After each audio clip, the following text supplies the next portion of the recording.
Hello Rich Insiders, welcome back to our channel. If you're new here, consider subscribing so that you don't miss our latest updates. In today's video, we are all set to embark on a journey through the economic landscape of South Korea, a nation that has transformed from the ashes of war into a powerhouse of innovation and prosperity.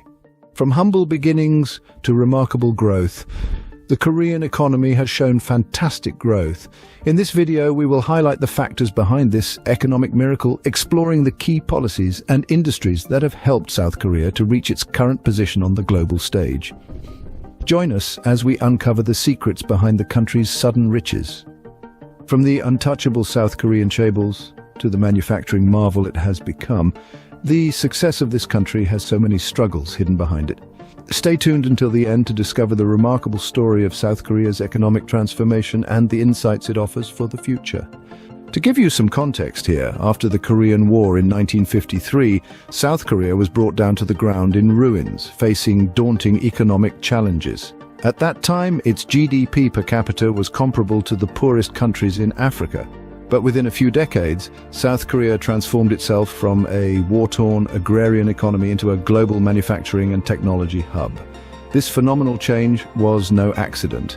It was the result of meticulously designed strategic planning, hard work, and a relentless pursuit of education and innovation. In 1961, President Park Chung-hee introduced the policies which revolutionized the Korean economy.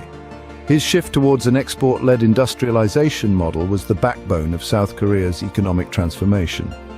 During this period, the country mainly capitalized on 4 different sectors, including steel, shipbuilding, electronics, and automobiles. This strategic shift was coupled with a robust emphasis on education and manufacturing. According to a Statista report published in February 2024, the GDP produced from the manufacturing sector in South Korea amounted to approximately 530 trillion South Korean won. Being the most valuable sector by far in comparison to other sectors of the country, South Korea invested heavily in its most valuable resource, its people, creating one of the most highly educated workforces in the world. South Korea understood early on that to compete on the global stage, it had to offer more than just low-cost manufacturing. Innovation was stressed in every small product they produced. The country tried to create products and services that the world didn't even know it needed yet. When speaking of South Korea's economy, one can never miss mentioning chaebols. These chaebol families have played a significant role in shaping South Korea's economy. But what exactly is a chaebol? Chaebol is a family-run multinational corporation with subsidiaries across diverse sectors such as manufacturing, electronics, shipbuilding, construction, etc. Chaebol families have controlled South Korea's biggest companies for generations. All South Korean chaebols collectively contribute to 60% of the country's GDP, which says a lot about how much power and influence these chaebols can have. That, in essence, is the power of chaebol in South Korea. They are the engine rooms of the country's economy, driving innovation, creating jobs, and contributing significantly to the nation's GDP. These chaebols have relied on close cooperation with their government in the form of subsidies, tax cuts, and loans. Let's take Samsung, for instance. What began as a small trading company is now a global technology giant, is the largest and most profitable chaebol, with its hands in everything from smartphones to semiconductors. Today, the conglomerate is mostly run by third-generation members of the Lee family, which is the second wealthiest family in Asia.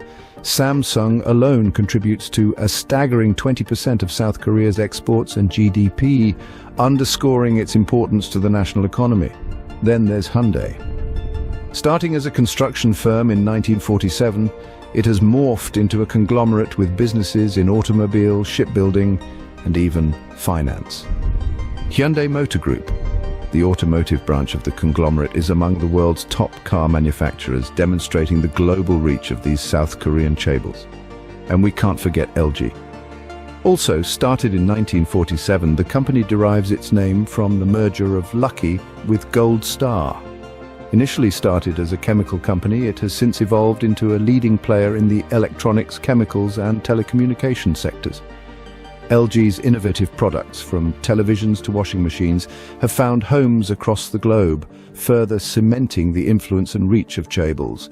However, it's crucial to note that the impact of these chaebols is not only economic, they also wield significant socio-political influence, shaping policy decisions, labor conditions, and even cultural dynamics within South Korea. Yet, this immense power has not come without its share of controversies. Issues of corporate governance, transparency, and fair competition have often been points of contention. Despite these challenges, the chaebol's role in transforming South Korea from a war-torn nation into an economic powerhouse is undeniable. But they didn't act alone in driving South Korea's economic boom. The South Korean government's strategic planning and investments were instrumental in fostering the nation's economic growth.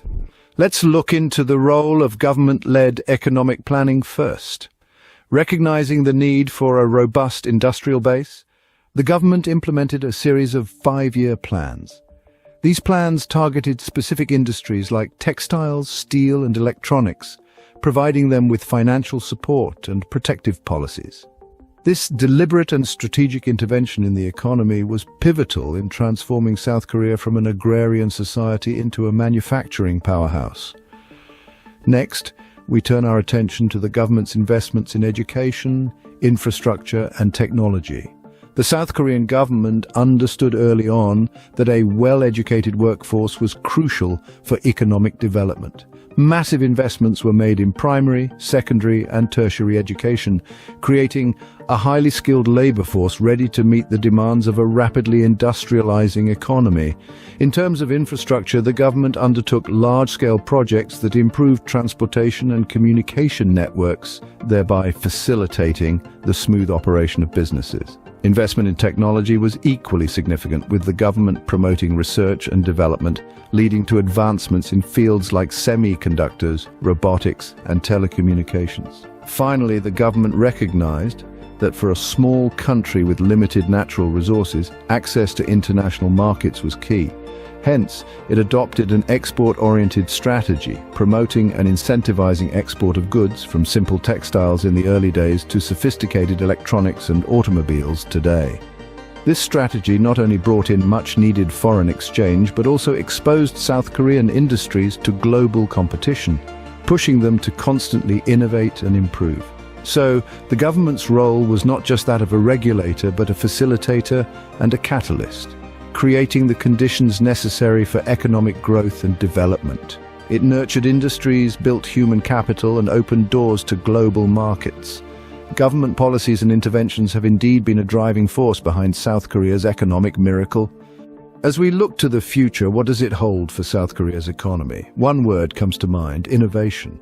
South Korea is no stranger to this concept, having transformed itself from a struggling, war-torn nation into a global powerhouse in technology and manufacturing. The country's focus on research and development is nothing short of impressive, with a significant portion of its GDP reinvested into fostering technological advancements. This commitment to innovation is a key component of South Korea's economic strategy, as it continues to push the boundaries of what's possible in fields such as robotics, artificial intelligence, and green technology.